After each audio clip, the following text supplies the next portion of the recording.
Right now on WRTV News at 5, lining up for the shot. Hundreds of healthcare workers south of the city are getting the COVID-19 vaccine.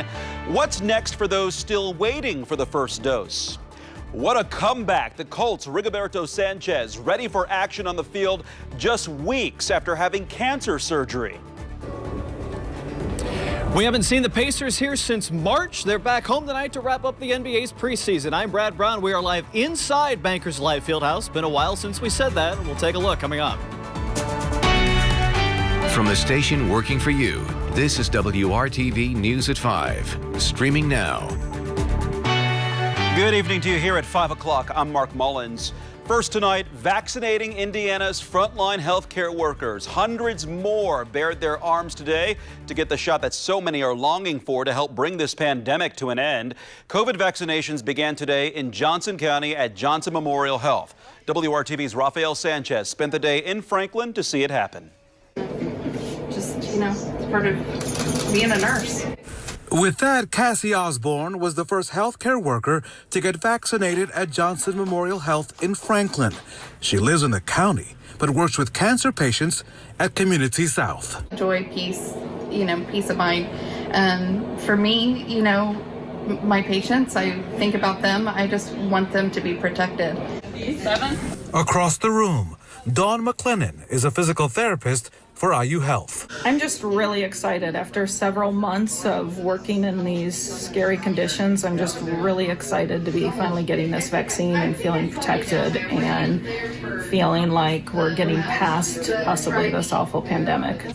Throughout the morning, syringes like this were being prepared for the vaccinations. Once the medicine is out of cold storage, it must be given within 6 hours. Finally have a tool to really fight back against COVID. Honestly, it was hard to sleep last night. It's exciting. This is great. You just feel the positive energy in the hospital when you walked in today. Once people get their first dose, they must follow the blue line to registration and sign up for the next dose in the next 21 days. Working for you in Johnson County, Rafael Sanchez, WRTV. Rafael, thank you. Johnson Memorial Health plans to provide vaccinations 6 days a week by appointment to healthcare workers. Coming up on WRTV News at 5:30, Rafael shows us the steps to prepare the vaccines and syringes for use. Franciscan Health also began administering the COVID-19 vaccine today. More than 200 healthcare workers on the south side of Indianapolis will be receiving the shot today. The hospital received 975 initial doses of the vaccine from Pfizer yesterday. They expect to get around 3,000 more over the next 2 weeks. Those we spoke with described the day as historic and exciting, calling it a major step forward in the fight against COVID-19. Everybody is super pumped and excited and bubbly, and everybody's like, oh, what time are you going for yours? And yeah, I think everybody's just kind of got a lightened sense of excitement. These are our physicians, these are our nurses, these are the respiratory therapists. These are folks who have been working on the front lines and taking care of the sickest COVID patients. And to see them be so positive, so enthusiastic, really should speak volumes. Franciscan will be operating the vaccine clinic by appointment for healthcare workers. It will be open from 7 a.m. to 7 p.m. 7 days a week. Vice President Mike Pence received his shot on national television today. He wanted to instill confidence in the American public about getting the shot. Meanwhile, as ABC's Rena Roy reports, approval from the FDA for a second vaccine, the one from Moderna, could come at any moment. A second shot of hope here in the U.S. with Moderna's vaccine on the cusp of getting that crucial emergency use authorization. This is an exceptionally safe vaccine. It's a shockingly effective vaccine. The vaccine is believed to be 94.1% effective and was recommended by an FDA advisory panel for Americans age 18 and up. Now the FDA commissioner just has to officially sign off on the emergency authorization before 6 million doses are sent out next week. By golly, the finish line is in sight. So we just got to keep on running. American people, we need you to keep on running. The Pfizer vaccine already crisscrossing the country this week. ABC News was there today as nursing home residents in Connecticut got the shot from CVS pharmacists. I feel fine. I feel good. The shot was no problem, and I think everyone that can and should get a shot. Thousands of healthcare workers have also been vaccinated. Wayne County, Michigan, setting up this drive-through site. I'm doing this for my family. I have elderly parents. I want to make sure they're safe. I'm really excited. House Speaker Nancy Pelosi, Senate Majority Leader Mitch McConnell, and Vice President Mike Pence all rolling up their sleeves for the vaccine. It is truly a medical miracle and an inspiration to people across this country. Now, even as we see this great news on the vaccine front, health experts are urging Americans to stay vigilant, with the CDC predicting more than 80,000 deaths in less than a month. Rena Roy, ABC News, New York. On Capitol Hill, there's a midnight deadline for Republicans and Democrats to avoid a government shutdown by passing a funding bill. But last-minute disagreements on their nearly $900 billion COVID aid package are holding things up. Congressional leaders hope to tie the bill providing economic relief to those suffering during the pandemic to a bill that would fund the federal government. Right now, it looks like we could see a temporary government shutdown at midnight. More than 10 million Americans stand to lose part of their unemployment benefits if a COVID relief deal isn't reached by the end of next week. Now to today's COVID-19 numbers here in Indiana. The state reports 79 more people have died. Those deaths occurred between November 8th and yesterday. And for the third consecutive day, Indiana once again saw more than 6,000 new cases of COVID-19. The results reported today were recorded between November 28th and yesterday. Sunshine this morning. It's been all clouds here late this afternoon into tonight. That's foreshadowing for tomorrow, when I think we'll have some showers around. The veil of clouds once again been streaming in, mid to high level clouds, and that took away the sunshine. We still ended up a little warmer than yesterday. We're currently at 36 in Indy. New Pal, 35 degrees, same in Martinsville in Morgan County. Just to show you there's some warmer air out there, look from Kansas City down to Springfield to Little Rock. We will not get in the 50s in my 7-day forecast, but we will have a sustained noticeable warm-up. Temperatures in the Great Lakes are all in the 30s. The clouds are in place. They're going nowhere. We've got a south wind that will keep our temperatures in the 30s through the evening hours and most of tonight. So don't expect that temperature to change a whole lot. During the day tomorrow, temperatures will move to 38 at noon with lots of cloud cover, the chance for afternoon showers, about 30% that we'll see those. We'll talk about other changes that are coming our way next week. It'll be a busy week. I'll explain what I mean by busy here in just a little bit. Well, great news tonight for the Colts and their fans. Less than 3 weeks after undergoing surgery to remove a cancerous tumor, Rigoberto Sanchez will play Sunday at the home game against the Texans. Head coach Frank Reich confirmed his availability today. Sanchez will be punting and doing kickoffs. Sanchez made his diagnosis public on November 30th, one day after playing against the Titans. He had what he called successful surgery on December 1st. He has not disclosed the type of cancer, only saying it was caught before spreading to other parts of his body. Well, they spent all summer in the Orlando bubble and played their first 2 preseason games in Cleveland. Tonight, the Pacers are finally back on their home court. Bankers Life Fieldhouse will be looking much different inside this season. Brad Brown joining us live from inside the Fieldhouse tonight. How does it feel inside there tonight, Brad? Mark, it feels, it's just strange because normally about an hour before tip-off, fans would start pouring in here. There'd be some buzz, some excitement going on, as this would be fans' first opportunity to see this team in action, even here during the preseason on the cusp of the regular season starting next week. But of course, that won't be happening with no fans in the stands, at least in this first part of the season. So you're just trying to figure out where the energy will come from once these guys get started. The other thing is Bankers Life Fieldhouse itself is looking a little bit different. We're up here on the club level on the one end of the court. You can take a look down to the lower bowl. They have started part of this kind of 2-year major overhaul of the field house.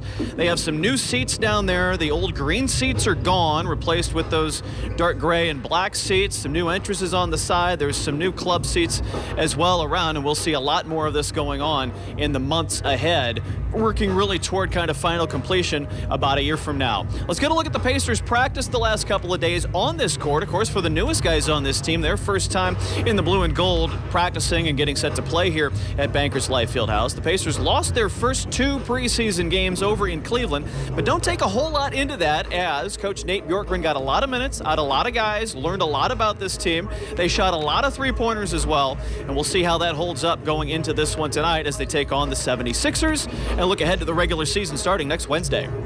keep seeing more guys, more different combinations of our players out there on the floor. Keep building what we're talking about on defense. Keep building our offense. We're putting more and more in every day, just to keep improving. Just more continuity, more chemistry.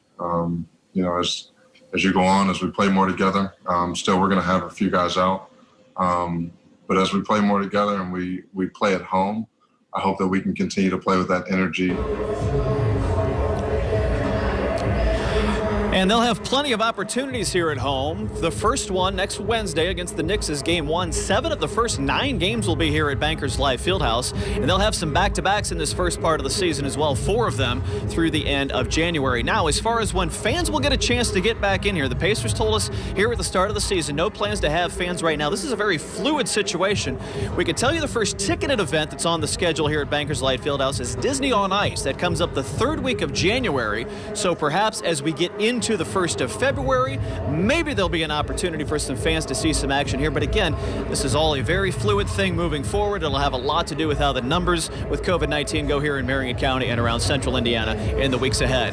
We'll have a recap of this one for you coming up tonight on the news at 11. We'll see you then. Live at Bankers Life Fieldhouse. Brad Brown, WRTV Sports. We'll see you much later, Brad. Thank you. A lot of movement happens in the offseason for IndyCar teams and drivers, but one driver is staying put. Indiana's own Connor Daly tweeted today that he will be rejoining Ed Carpenter Racing for road courses in 2021 and the Indy 500. He will be sponsored once again by the U.S. Air Force. Still ahead tonight on WRTV, the meaning behind these brush strokes run deep. How this artwork is giving kids in Johnson County hope. And the results are in from votes across the country. How much longer you have to see the nationally ranked Christmas lights at the zoo. Kevin. I'm set to focus on the temperature trend. Look at this, middle of next week, we're up here, and then it's like a cliff. We fall off the other side. What that means coming up.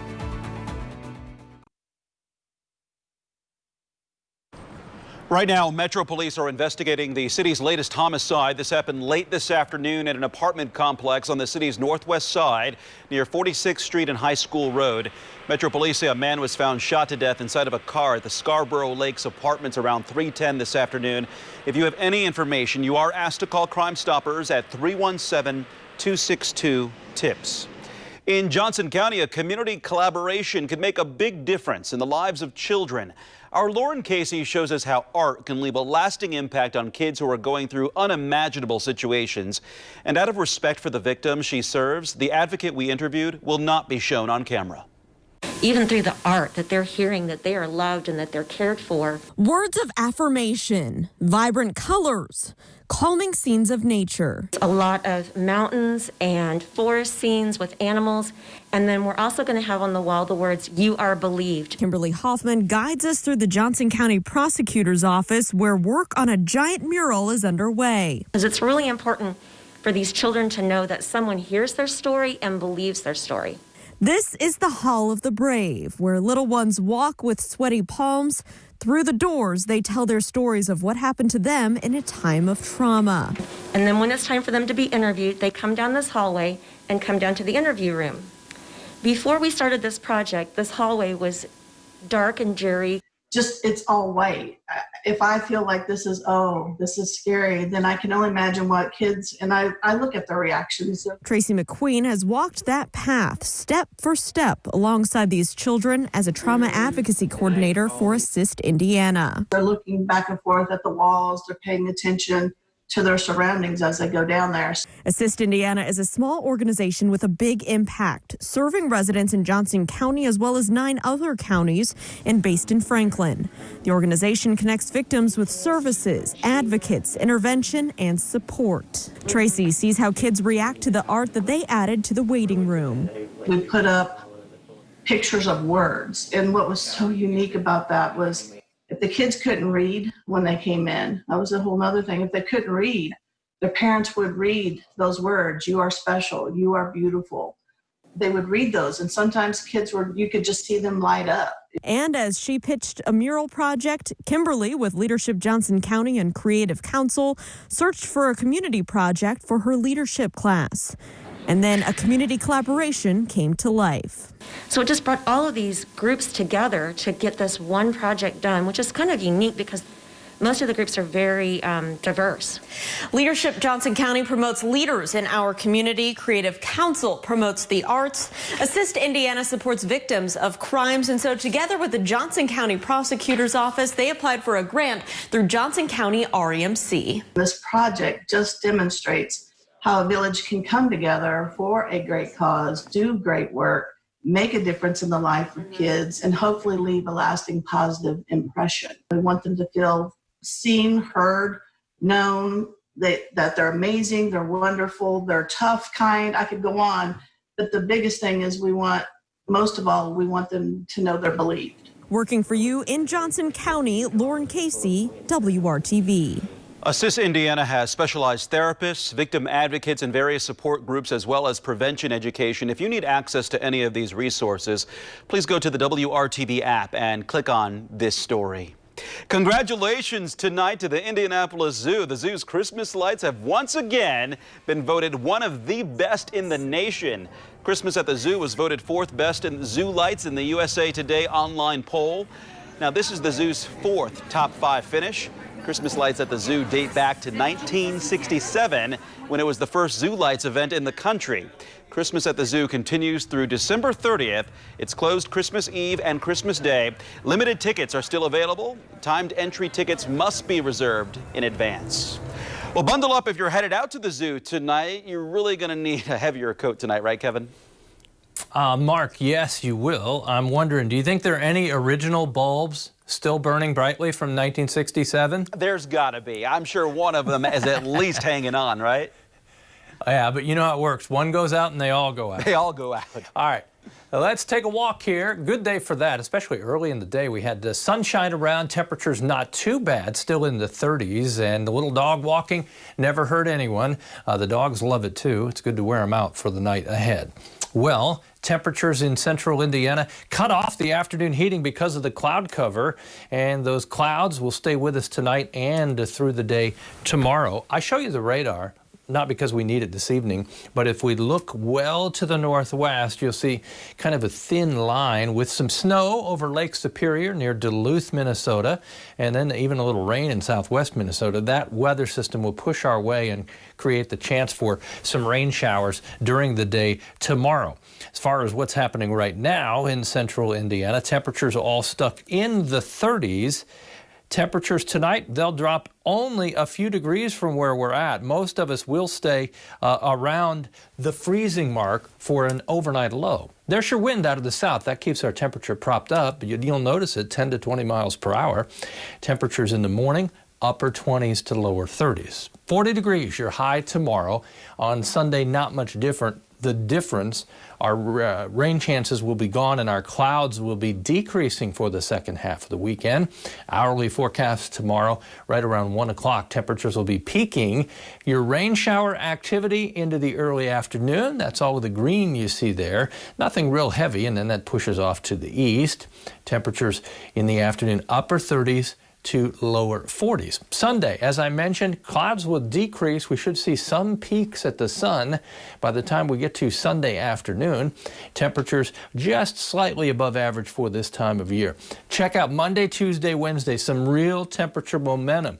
Monday, 45, that chance for rain. 44 Tuesday, and the temperature peaks on Wednesday. Remember when I showed you the cliff where temperatures are way up and then come way back down? Look what happens from Wednesday to Christmas Eve day. 28 will be the temperature on Thursday. We may have some light snow Thursday morning. Then on Christmas Day, 26 for the high with low temperatures in the lower teens. You want me to wrap that and put a bow on it for you, Mark? And stick it under the tree. All right, thanks, Kevin. The in-person holiday market on the Circle just can't catch a break from the weather. First, it was postponed from last week due to the weather, and now tomorrow's rescheduled date is canceled also due to a forecast of wind and rain. Thank you, Kevin. Organizers now making a virtual event, so you can go to downtownindy.org to connect with vendors online. Just kidding, Kevin's just the messenger. Ahead in our next half hour on the news at 5:30, working together. One struggling business is still making time to help other businesses trying to make it through the pandemic. How you can help.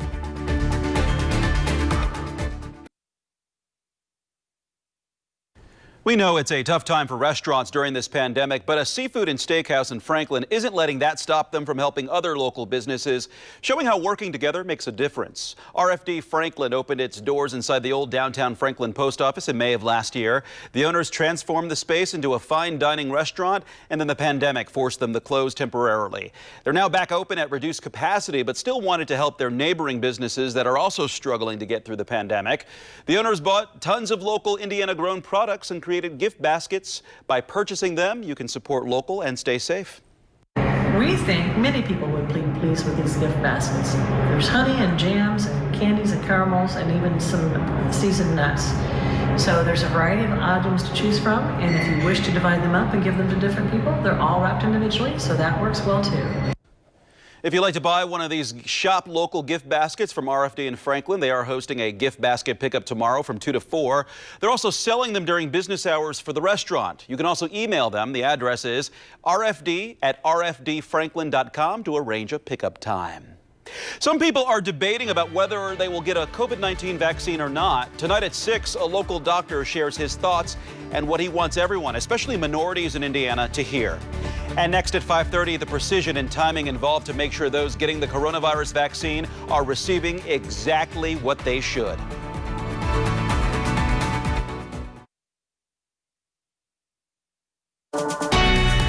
From the station working for you, this is WRTV News at 5:30, streaming now. Now at 5:30, it's the vaccine expected to help bring an end to the pandemic. We'll show you the detailed process to make sure every patient gets the right dose of medication. And getting crafty, how something we are all asked to wear these days is creating a steady stream of income for a local business. Chris.